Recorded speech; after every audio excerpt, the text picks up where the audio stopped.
لبيك اللهم لبيك لبيك لا شريك لك لبيك إن الحمد والنعمة لك والملك لا شريك لك لبيك اللهم لبيك لبيك لا شريك لك لبيك إن الحمد والنعمة لك والملك لا شريك لك لبيك اللهم لبيك لبيك لا شريك لك لبيك إن الحمد والنعمة لك والملك لا شريك لك لبيك mbokk yi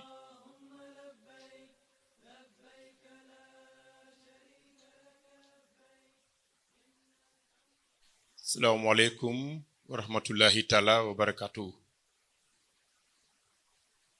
ñu ngi am mbégte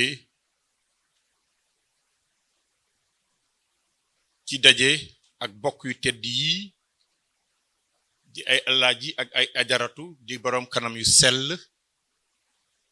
yoo xam ni seen yéene ak seen mbébét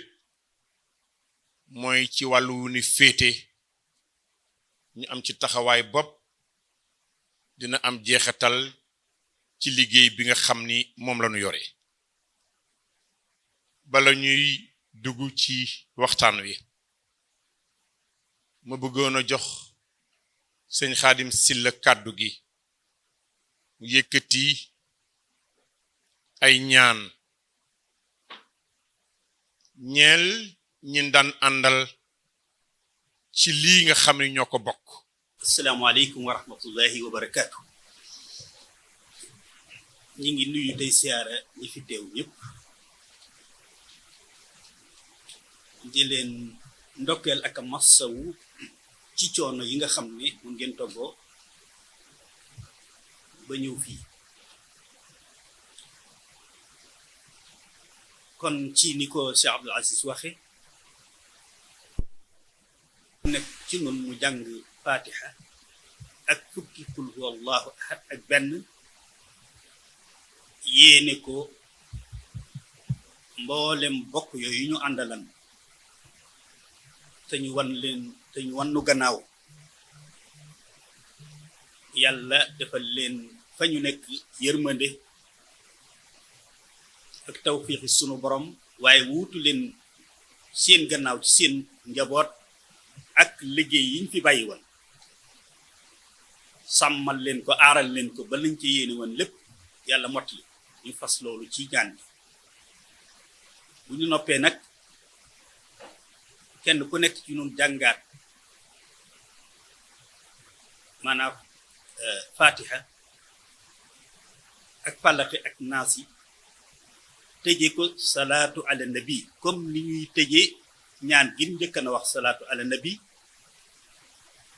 fatiha ak falaqi ak naasi tëje ko salaatu ala nabi ñaan lii ñu tàmbali sunu borom defal nu tawfiix ban yeggale ko ci alhamdulillahi rabbil alamin waaye liñ fi jëlee lépp itam sunu borom defal nu tawfiix ba lan ca bëgg a sottal bëgg ko caa liggéey lépp nu def ko musal nu ci rekk mu nekk ay dajeb kese ak waxi kese yoo xam ne du tuggoom jëf ji tax ñu doon ko def loolu lépp nan ko fasaale ci fatiha ak falaxi ak naasi ak salaatu ala nabi boobu ndax nag ab jaam moom sabab lu dong la mën a def waaye ki mën a sottal ga nekk ci loxoom kenn la muy subhanahu wa taala waaye nag dig nañu ne mi ngi nuu jege nu lool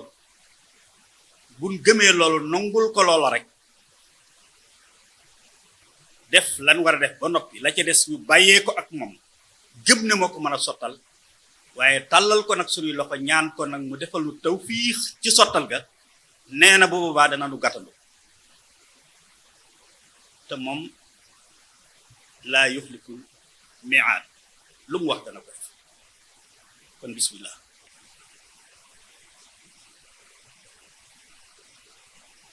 اللهم صل وسلم على سيدنا محمد الفاتح لما أغلق والخاتم سبق الناصر الحق بالحق والهادي إلى صراطك المستقيم وعلى آله حق قدره العظيم سبحان ربك رب العزة عما يصفون وسلام على المرسلين والحمد لله رب العالمين. mbokk yu tedd yi ñi ngi tudd sunu borom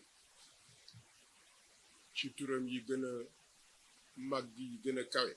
yi gën a sell di ñaan suñu jotaayu tey ji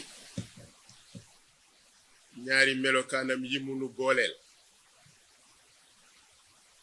ñu ciy jokkoo ak moom mu nuy ubbil xéewali fii ak fële muy arrahman ak arrahim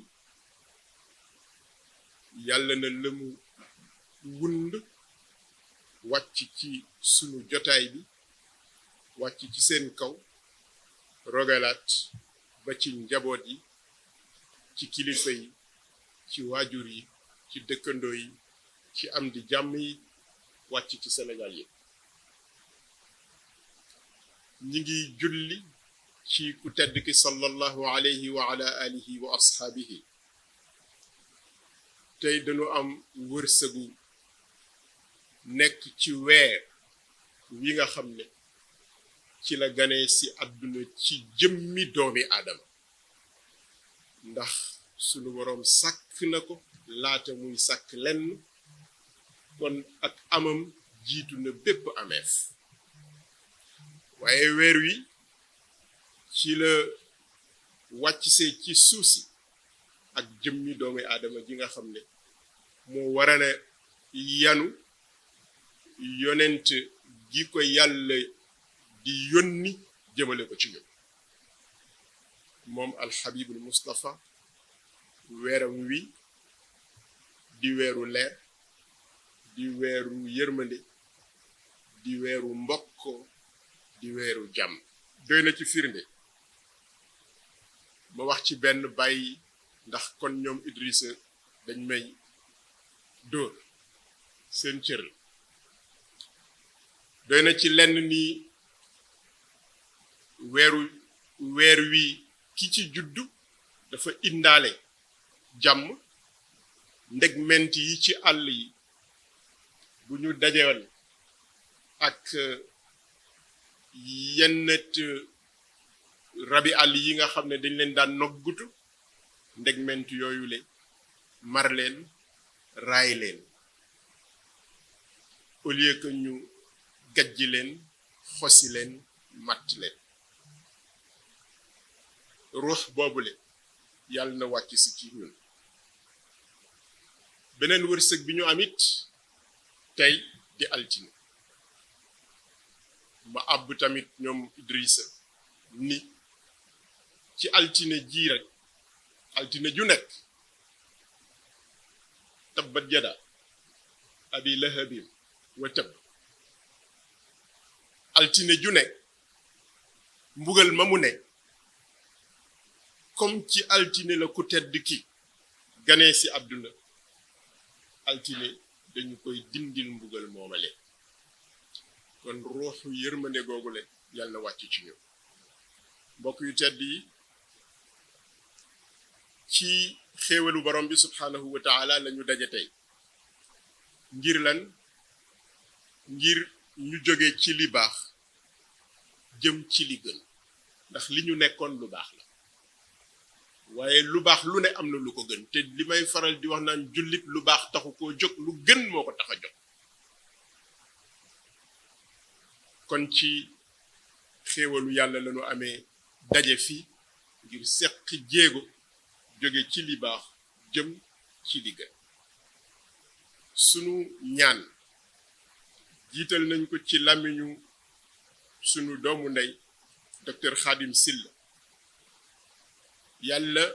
yeesal yërmandeem waxi ni wolof la ndax yàlla moom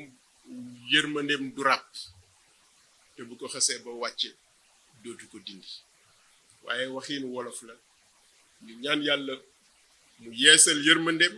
ci ñi ñu àndalan te moom sëriñ bi ñaanal na leen léegi yàlla na fekk ña ngay noppalu ca keri aljanna ya ba kero ñu leen di fekki yàlla na yéex yàlla na fekk ñu fekk fa ngërëmu yàlla ci seeni tur ci seeni sant ci seeni daraja ci seeni cër ñi ngi leen di nuyoo ba gën a sell ba gën a teey jóge ci sunu xotiiti xol ma laaj sama bopp ana lan moo waral dajew tey bi qu'est-ce qui nous vaut cette retrouvaille li ko waral de xanaa dañu bëgg sunu doxin ñu nattale ko ak doxinu jamono ajuster nos pas à la cadence du temps maanaam jëm kanam rek bëgg a jëm kanam moo tax ñu daje tey waaye ku bëgg a jëm kanam faw soo bëggee yéex tuuti wolof yi dañuy wax yéexal ngir jublu ci gaawal tuuti suñu bëggee gaawantu gu dul yàq bëgg jëm kanam faw mu am yu ñu wàcc il nous faut renoncer am yu ñu wàcc ngir sóobu yoon wu bees na nga xam ne noonu la ko jullit ña déggaloon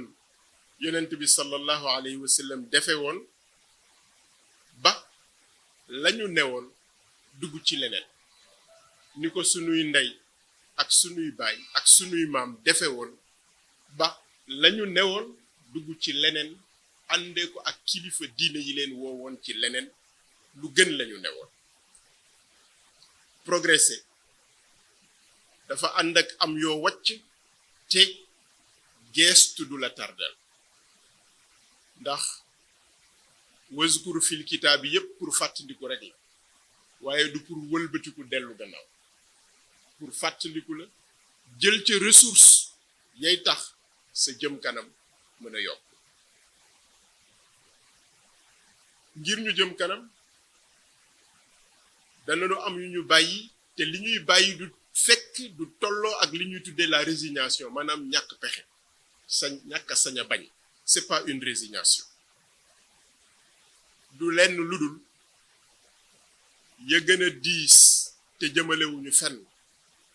ñu ba ko mu rot ngir ñu am woyofu mépp jëm ci borom bi subhanahu wa taala du dara lu dul yi gën a diis te jëmalewuñu fenn ñu wàcc ko ngir suñu daje mën a yomb mën a baax ñu mën a ànd jëm fi nga xam ne fa la njariñ la nekk muy subhanahu wa taala lu tax parce que ci aj lañu nekk aj gi ñu nekk li mu nu jàngal depuis biñ ci nekkee ba nëgën mooy wàcc yu diis yi te amul njëriñ da ngeen koy gis bu ñu jógee Arafat di dem Muzdalifa am na ñu ko comprendreul yanu desiti meew yaat desiti nangam ya dem mu diisal leen bu mujj dañ koy mujj di délesté ci yoon wi te loolu ak yàq la ñetti fan yi ñu bëgg a daje incha allahu taala daf nu yombal ñu converger vers le meilleur def ko ak xol bu laat def ko ak xel mu sell def ko ak jëfin yu jekk def ko ak tabe ci joxe xam-xam tabe ci joxe mën-mën tabe ci joxe expérience à cet effet ba profiter si gërëm le comité de pilotage bi nga xam ne lii ma tudd léegi tàmbali nañ ko ca gannaaw ànd ko ñun ba fii ak experts yi ñu invité ñu jàppale si ñu suñu doyen li Anta Sow yàlla na yàlla yokk fan yi ak wér gi te boole nu ko ñun ñëpp colonel Mbeng maître ma soxna kan professeur Abdoulaye Sakho jàppale si ci seen expérience ak seen expertise ànd ko ak yéen ñi nga xam ne yéenay ndey mbind yi kon dañu ànd liggéey ngir lan ngir ñu rëdd ce que li ma mën a tuddee le cadre logique, rationnel et éthique qui reflète les valeurs de notre pays, le ngor, et celle de notre religion, l'élégance morale, al-ihsan. dañu rëdd yoon wi nga xam ne cadre bi nga xam ne dana xellu dana ànd ak xel waaye dana ànd ak jikko ji gën a jekk te yonent bi sallallahu alayhi wa sallam jàngal ñu ko ànd ak jikko yi nga xam ne moom la ñu donnee ci sunuy maam muy jikkoy gor ruux boobule ci la ñu nar a laajee laaj yi nga xam ne moom mooy génne ci jafe-jafe yi ñuy dund ak yaakaar yi ñuy mébét ci ak yi ñuy organiser ci tomb yi nga xamante ni mooy tomb yi ci ëpp solo tomb yooyu bokk na ca agrément yi kan moo ko yeyoo yan anam la koy yeyoowe bu ko yeyoowee nu mu ko war a téye ba ñaata jamono la koy mën a téye ñu yeesal ko wala ñu jëlaat ko ci bopp bokk na ci tomb yooyu les quotas yi quota wu Sénégal ku ci nekk ci ñun lan moo ci nar a doon sa cër lu ñuy tracé lii tax nit ki am quota ba ñaata la mën a am ba ñaata la mënta weesu bu ko yoree yi tamit ndax da koy yor ad vitam aeternam wala ndax da koy yor ci benn jëmmi jamono wala ndax da koy yor at mu nekk ñu yeesalal ko bokk na ci lii président de la république demandé woon muy ñu am groupement yu am doole regroupement yi nu ñu leen di tabaxe nu ñu leen di dundale nu ñu leen di saytoowe nu ñu leen di jàppale nu ñu leen di dooleele bokk na ci li nga xam ne doon nañ ko wax muy homologation yi te kilifa yi laajoon ko bokk na ci li ñu war a waxtaane mooy lan muy homologation lu mu wun nun ko mën a defe ba kii di demkatu Makka bi Alaaji beeg ajaratu bi du gaañu waaye kii di ko yóbbu it du gaañu bokk na ci li ñuy ñaxtu suñu diggante ak banque yi ñu xam lan la lu ñu koy saafara yan bunt mooy ubbeeku luy jëm ci banque yi luy jóge ci ñun lan la kilifa yi war a def invité woon nañu DMC ngir loolu le bokk na ci di taxoon ñu invité ko ci expert banque yi ak assurance yi defe naa ñoom ñaar lañu boole ci wàllu googu la bokk na ci tamit garantie yi caution bancaire yi lan lay wund lu muy jariñ ba fan la war a toll ba nag lan la war a couvrir et cetera et cetera yooyu yëpp ñu war ko bokk xool boole ci li nga xam ne moo tax ak jóg mooy jaamu yàlla diine la nu nu war a organiser diine ji ci jamono yu yees yi ñu ne ba mu méngoo ak fi ak jëm méngoo ak fi jamono jëm ki nga xam ne moom mooy yóbbu nit ñi di leen wan seen jaamu yàlla ban profil lañ koy mën a dessiner ak nu ñu ko mën a tànne ak naka lañ ko mën a joxe ndigal wala autorisation ci mu bokk ci ñuy yóbbuwaate wala dem bokk na ci di ñu war a saytu nit bu dee liggéey boo xam ne day yàgg liggéey boo xam ne yi tamit da ko fay ba jox ko keneen ndax ayante rek la te ku aaye wal sa moome waaye moome gi am na nu ko boroom kër gi bëgge faw mu am lu ñuy tuddee manuel de procédure pour que kii dikk di bañ di réer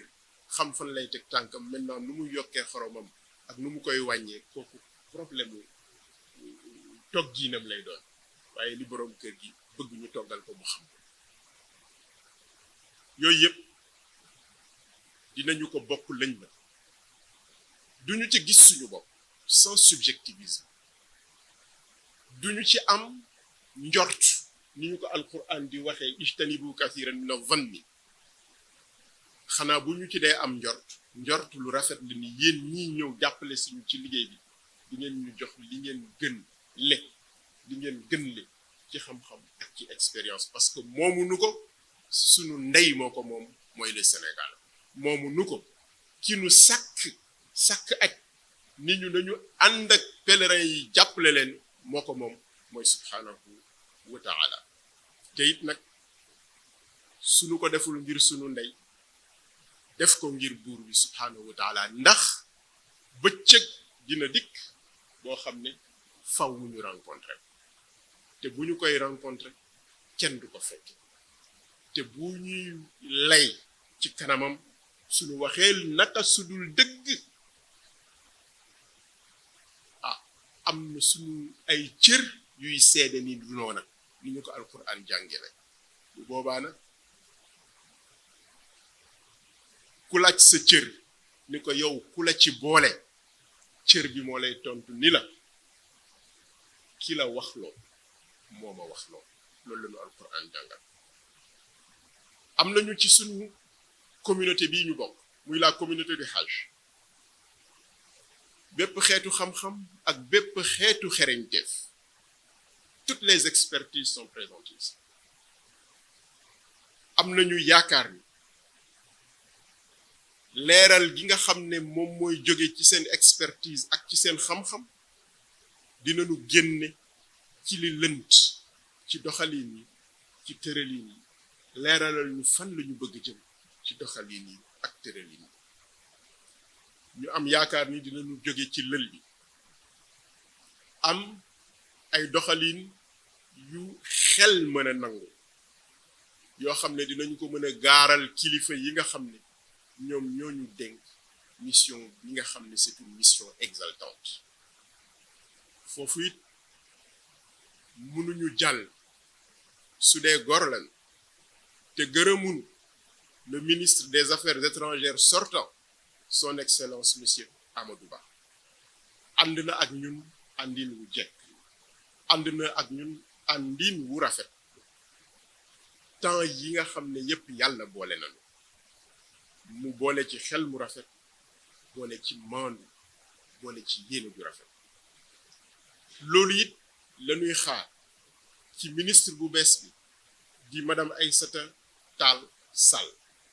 mi nga xam ne suñu jigéen la xam nañ ko pratiquer nañ ko te yaakaar naa ni sénégalais yépp yëg-yëg bii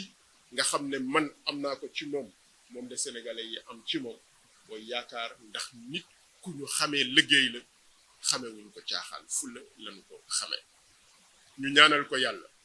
mu defal ko ndam ci li ko président de la république son excellence monsieur Macky Sall bi dénk ñu ànd ak moom jàppale ko ci loolu ñu jàppale ñu ci lii ñu ànd liggéeyal réew mi ci kóolutewu président de la république ànd liggéeyal suñu bopp ndax ëllëg dinañu daje ak suñu borom mbokk yu tedd yi président de la république son excellence monsieur Macky Sall dafa woo sénégalais yi góor ñi ak jigéen ñi ku ci nekk la nga man ak la nga xam ña ca gën a man ña ca gën a xam mu boole leen woo leen ni leen sunu ndey le Sénégal moo soxla li ñu àndul li ñu déggoowul ku nekk na ko denc sa wanag li ñu ànd te mën koo déggoo liggéeyee ko Sénégal ñu ànd liggéeyee ko Sénégal bëccëg dana jot boo xam ne ku nekk na nga déggoowul ak sa moroom danga ko gaaral ruux boobule yaakaar naa ni war nañu ko ëf ci sunu ànd ñun tamit les meilleurs talents de la communauté du Hajj les meilleurs profils les meilleurs connaissances les meilleures expériences ñi ngi ci biir communauté di Hajj bi ñu ànd ko ci esprit wu ànd liggéey li ñu bokk déggoo ñu ànd liggéey ko li ñu déggoowul ñu bàyyi ko ci wanag bi di seet nu mu ciy déggoowee bu ñu ci mënta déggoo ñu seet kan moom mooy kilifa gi ñu koy gaaral mu wutal ñu aw yoon wu nuy jaar du ñàkk nag ay pakk yoo xam ne lenn li ci ñun la parce que doomu aadama moo matul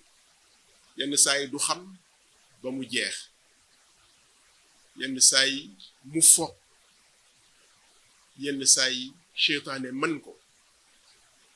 waaye lu ci nekk ci loolu lu ñuy saafara la ndax bëgg-bëggu jëm kanam bu fi nekkee te le sëriñ ba waxoon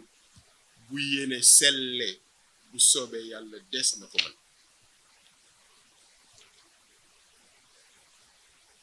parce que yooyu la suñu responsabilité la ñun ci nekk gi ñu nekk jullit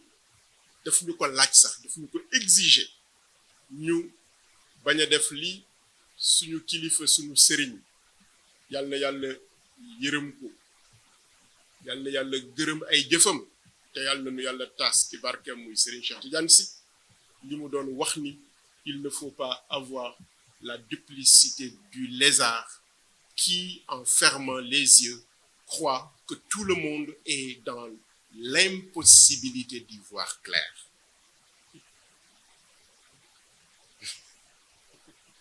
waaw bu ñu am politique boobu la bu ñu nëbbu suñu bopp bu ñu ragal suñu bopp nu bëgg yàlla te bëgg dem ci yàlla su ko defee parce que yooyu li ci aju ci ñun li ci aju ci liggéey bi li ci aju ci diggante yi li ci aju ci institution yi ñu teg ko xool ko sans xool ci suñu bopp sans gis ci suñu bopp mais gis ci suñu ndey gis ci borom bi subhanahu wa taala bu ñu ni yàcc bu ñu bàyyeeku bu ñu renoncer ci suñuy responsabilité never give up comme ni ko gars yi di waxe bul ne te rends pas never give up ñoom nit waaw maanaam bul jébbalu ni jeex na déedéet suma waajur yàlla na yàlla gërëm ko yokk fanam yokk wéram daf ni ma daanu du tere yegg fakkastalu du tere yegg dugg ci pax du tere yegg bañ a jóg mooy tere yegg wala nga jóg dëpp mooy tere yegg mais daanu jóg continuer incha allah bu yéexee it di nga yegg kon ñu ànd ci ànd boobule pakk yi nekk sunu kanam ñu mutualiser sunuy ruuxu sunuy xol suñuy doole ngir ñu yëkkati ko jële ko fi ci loolu yi tamit faw ñu am courage xool environnement bi ñuy dund lu mu laaj environnement bi ñuy dund dafa am ñaar yoo xam ne war nañ ko ci bàyyi xel ngir suñu ko bàyyee xel dina nu may ñu rëdd yoon wi ñuy jëmale ëllëg tracer les voies du futur mënoo liggéey génn li kilifa gi bëgg kilifa gi li mu bëgg ci benn cadre la ko dugal muy le PSE PSE dafa am ay banqaas dafa am gis-gis mais PSE boobu dafa am lu mu lënkalool kii ñuy liggéeyal di président de la république mais fañ koy liggéeyee di mamlakatul arabiyatu saoudia ñoom it dañu am vision 2030 mënuñu nekk ci ak te duñu bàyyi xel ñooñu ñu jëm ca ñoom te ñooy organiser quant au fond fan la ñu teg seen bët ngir ñu ni tamit ñu mën a waajal suñu bopp ba fa ñu teg seen bët bëgg ko fa teg sa tànk ñu am doole ju ñuy may ñu teg fa suñu tànk su loolu amul doole ja amul ñu xalaat fu ñuy jële doole ja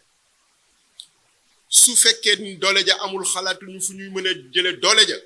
ñu mën ko gaaral ñi nga xam ne ñooy suñuy kilifa ni leen jooyal leen nu nangam ak nangam ak nangam waaye faw ñu bàyyi xel loolu le environnement bi ñu nekk ñaari cadre yooyu le daf ci am solo beneen environnement bi mooy li yàlla wàcce muy Covid yi nga xam ne yonent la yàlla ko yónni xam naa duñu wax nag sallallahu alayhi wa sallam ci boobu dañuy wax yàlla ko fi yàlla jële ci jàmm te banu fi pourquoi mu am solo ñu bàyyi ko xel Covid bi dafa am fu mu lu mu ñu joxoñ gis ngeen ni aju 2020 mennum réew defu ko lu dul ci biir Arabie Saoudite gis ngeen nañu ko defee ci Arabie Saoudite loola it joxoñ la boo xam ne bu fekkee dañu bëgg a tracer les voies du futur faw ñu seet lu muy wund ak ndax luy wéy la ndax lu dul wéy la ndax lu ñuy soppi la ci jamono waaye esprit ba dana wéy bu esprit ba dee wéy jan jëmm lay àndal ñun tamit ñu mën a def tanabbu ñu mën a def anticipation ci wàllu googu la xam ngeen ni faw mu am ay soppite umra bi ñu organiser gis ngeen ni am na ay changement bi ma leen ci njëkk a mën a jox moom mooy embargo sur l'âge loolu lépp daf ñu war a dab ci suñuy xalaat ngir ñu mën a tracer wala boog ñu mën a yërndu ñii fu ñu bëgg jëm pour ñun ñu mën ànd ci yoon woowu la dafa am laaj yu ma laajoon sama bopp waaye dindi naa parce que dama ni woon mel ni su ma ko waxee kon dinaa ko laajaat sama bopp mais ma wax ko rek dama ni woon est-ce que dañuy toog ba yëf yi ni xay cëpp ci sunu kaw est-ce que dañuy bàyyi ba les choses s'imposent à nous wala est-ce que dañuy nekk des hommes et des femmes responsables yoo xam ne dañuy njëkkante ak ëllëg sans ñu prétendre ni xam nañu ëllëg waaye nag wolof day wax xaqiqa donte du ko jëfe wolof dafay wax ni ëllëg du reer waaye dañ koy seet ça veut simplement dire de la prévoyance de la prévenance donc il nous faut anticiper ci problématique yi ñu wax yépp mais nañu poser ay problématiques yoo xam ne dafay indi luy am lu mu wund ci sunu dund mu bañ a nekk de fausses problématiques mais mu nekk de vraies problématiques des problématiques qui font sens ñu teg ay hypothèses yu plausibles lii bu taxawee lu muy demee lii bu taxawee nu muy demee lii bu taxawee nu muy demee mu nekk ay hypothèses yu mën a nekk mu juddoo ci li ñu dund démb ak li ñuy dund tey bu ko defee mu mën a proposer ay solutions yu ànd ak hypothèse bu nekk mën ko gaaral kii di président de la république nga xam ne moom moo ñu dénk moom nag wan nañu yoon wi mu wan mooy kenn du liggéey te amoo gis-gis il faut une vision gis-gis bi yi tamit bu dee yow rek yaa ko xam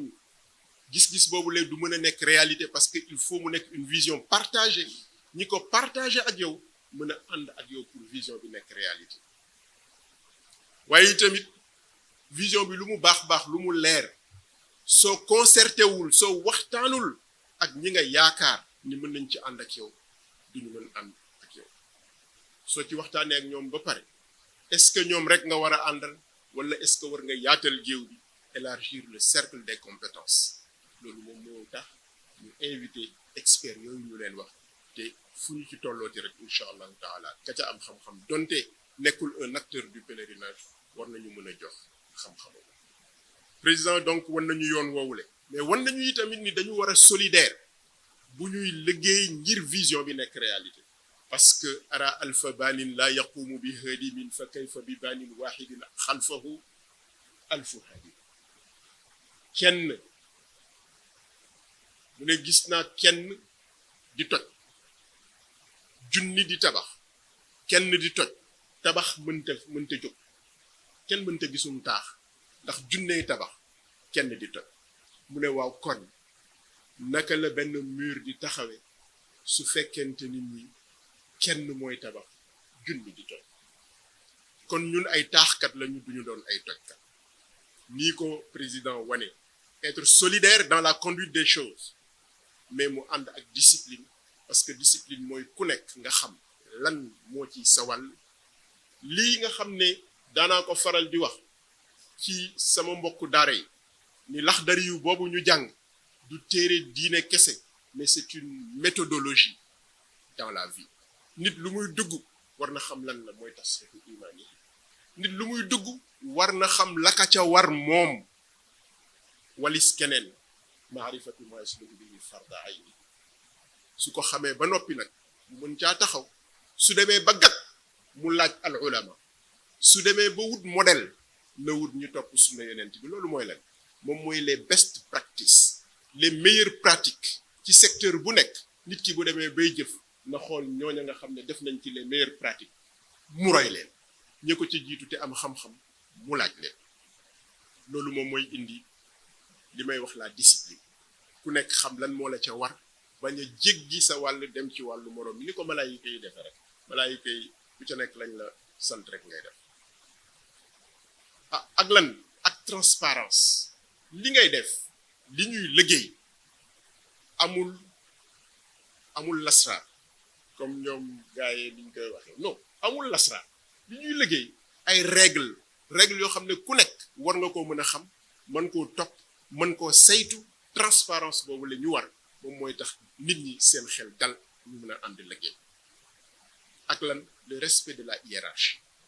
parce que su fekkee hiérarchie amul su fekkee ni amul discipline ku nekk ñu xam kan mooy ki nga xam ne moom nga war a jébbal kooka kan lay jébbal loolu dafay indi pëccëxoo dafay indi désordre te fu désordre am dara du fa taxaw ak lan li ñu bokk ñu ñëpp l'amour du Sénégal li nga xam ne moo koy kaala la certitude du rendez-vous avec Dieu pour terminer yéen baal ma guddal naa ñu remercier du fond du cœur ma dellu si waat ci le comité de réflexion moo teg ko si loxo Sadibou parce que comme moo doon coordonné gërëm ci sunu doyen yi docteur Demba Taw Mokhtar Diallo gis nga su ma commencé rek damay daal di lifi mais dinaa tudd Samba Dior mais dinaa tudd yi tamit jigéen ñi ci bokkoon mu di Astou Gueye mu toogal ñeneen ñëpp muy madame Tandigora mu toogal ñeneen ñëpp parce que benn jëmm lañu rek loxo defalul boppam jëmm ji lay liggéeyal nopp déglulul boppam jëmm ji lay liggéeyal kon ay organe lañu woon rek jëmmu communauté di xaaj ma gërëm leen bu baax ni ma ko waxee gërëm experts yi nga xam ne wàcc si nañu jàppale ñu tudd naa ci sànq suñu doyen di El Hadj Ali Anta Sow du professeur Sakho expert banque yi ñëpp daal tabaarakalla seen ànd ak ñun disponibilité esprit de concertation xalaat waxtaan dialogue bi ak séddoo li nga xam ne moom la ñu xam moom la ñu mën moo ñu indi tey ñu bokk toog fii yal na yàlla fayal nu leen yiw maa ngi gërëm sumay collaborateur ci biir DGP les délégués généraux adjoints kii di docteur Khadim Silla kii di le maire Ousmane Ndoye ndaxte ñoom ñoo tax ba liggéey bi woyof ci man daanaka wëlbatiku rek ak naan café laa fi nekk ñoom ñoo yor liggéey bi nekk ak yéen di coordonné di joxe seen xalaat di bàyyi seeni yitte ak seeni nelaw ñoom i tamit ñu ngi leen di gërëm ba fu ngërëm yam seedeeloo ko borom bi subhanahu wa taala maa ngi gërëm le secrétaire permanent sunu mag di ambassadeur Pape Ousmane Seye baat bi nga xam ne mooy melal li mu doon le secrétaire daf ñuy dimbal mais le secrétaire permanent kër ga li ci aju ci administration toppatoo service yi loolu lépp ci loxoom la nekk te de manière permanente amul bëccëg amul guddi amul samedi amul dimanche dañuy dem Arabie Saoudite bàyyi ko fii mu yor kër gi di ko doxal te mooy sunu mag nekk sunu modèle moom tam ñu ngi koy gërëm ba fu ngërëm mën a yem di ko ñaanal borom subhanahu wa taala noonu la ñuy gërëmee le secrétariat du délégué général madame Diouf madame Fall ak ñi ànd ak ñoom ci biir secrétariat bi di liggéey di tudd nag ngeen baal ma léegi laay wax sama doomu ndey ak Pape Ousmane ma ne ko gis nga teen bii muy gis fii dafa may fàttali Baay Ndaw daan jukki yenn saa yi baat bi tàbbi ñu wuti lugat dugat ko yenn saa yi bag bi xotteeku ñu wuti puso ngaax ñëw ko mu may reetaan waaye loolu sunu ndaw la sunu ngone la xëy na loolu bokk na si li tax ñu nekk gender sensitive moo tax damay beral loxo jigéen ñi madame Diouf ak madame Fa madame Lo ak madame Ba parce que seen abnégation seen sacrifice seen esprit de sacrifice ñu gërëmaale seeni borom kër parce que buñ leen libéré wuñ woon bu ñu toog ak ñun ba yenn heure yi di jàpp ci liggéey bi yàlla na yàlla barkeel seen njaboot les chefs de cellule tous les chefs de cellule parce que kër gi ay banqaas bu doxul kër gi yëpp donc ñoom ñëpp tous les chefs de cellule ak ñi ñu bokkal di liggéey ci cellule bi ñi nga xam ne ñooy sunu ay conseillers personnels di ku mel ni imam Ousmane Sow ku mel ni oustaz imam professeur Mamadou Ndiaye ak agent yi yëpp ñu ngi leen di gërëm fa ngërëm mën a yem ndeem ngërëm am na fu mu yem di ñaan borom bi subhanahu wa taala li ngeen ñu may ci seen temps ci seen xam-xam ci seeni yéene yàlla na ko yàlla def lépp mu yiw mu wàcce ko ci yéen wàcce ko ci seeni njaboot ngeen baal ma dellu si waat gërëmaat experts yi rek du doy ndax am nañu yeneen yitte mais nangu nañoo ñëw jàppale si mbokk yu tedd yi képp kenn ci yéen maa ngi koy balu xaq ndax ànd dafa metti te tooñ dafa sew kon nag képp kenn ci yéen ma tooñ la ci wax wala ma tooñ la ci jëf te du lu ma sàkku parce que maa ngi seedeel borom bi subhanahu wa taala ni musuñoo sàkku tooñ nit musuñoo sàkku merloo nit musuñoo sàkku naqaral nit waaye bu amee it te doonul ci sunu coobare am na te bu amee ak tooñ la kon maa ngi jégglu képp kenn ci yéen ci tooñ bu ma ko tooñ ci wax ci jëf waaye xam naa ne moom su dee ci xalaat tooñu ma kenn ñaan sunu borom subhanahu wa taala mu wàcce ci seen kaw barkeem yërmande ngërëmam wàcce ko it ci seeni njaboot wàcce ko ci waajur yi jiitu sunu borom di wàcce ci seen kaw waxtu wu nekk yërmandeem ak i xéewalam ba keroog ñu leen di fekki yàlla na loolu yéex mbokk yu tedd yi foofu laa yemale sama kàddu di wax allahumma salli wa sallim wa barik ala sayyidina muhammadin nabiyyi ummi wa ala alihi wa ashabihi wa azwajihi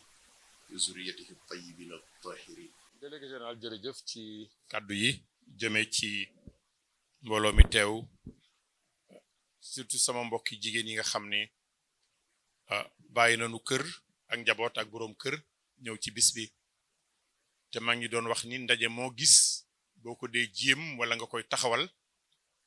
ña ngi ci waxtaan ak jigéen ci lu ëpp say waxtaan mën naa am sax xalaat ba nuy génne bëgg a woroo waaye bari na lu nuy génne ci xalaat mu ànd ak sa bos mën ko gunge mu mel ni bis bi dafay sàmmandaay ci man baykat bu toll ci fii ñu toll ci déqi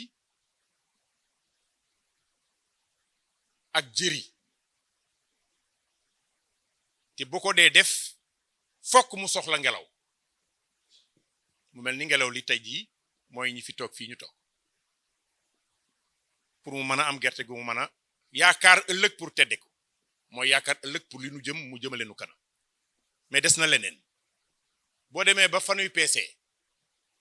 léeg-léeg ñu taaraar pour génn ñeel nat ci ay jëf yoo xam ni bu demee ba ca bascule ba mën loo ko yóbbaale taaraarkat yooyu nag mooy expert yi ñu fi dajale tey te délégué yëkkati kàddu léegi jëmee ci ñoom di leen sant bu baax di leen gërëm xel bu wéeroo ci xam-xam ak doole ju jëf ku nekk mën naa ànd ak moom bu ci yërmande laloo mbokk yi du leen téye lu yàgg waaye delluwaat gërëm ñi nga xam ni ñoom la ñu àndal ci liggéey bi muy sunu kilifa yi am na ñoo xam ni yëg rek a leen téye am na ñoo xam ni respect moo leen téye am na ñoo xam ni yëg ak respect ak teral moo leen téye moo tax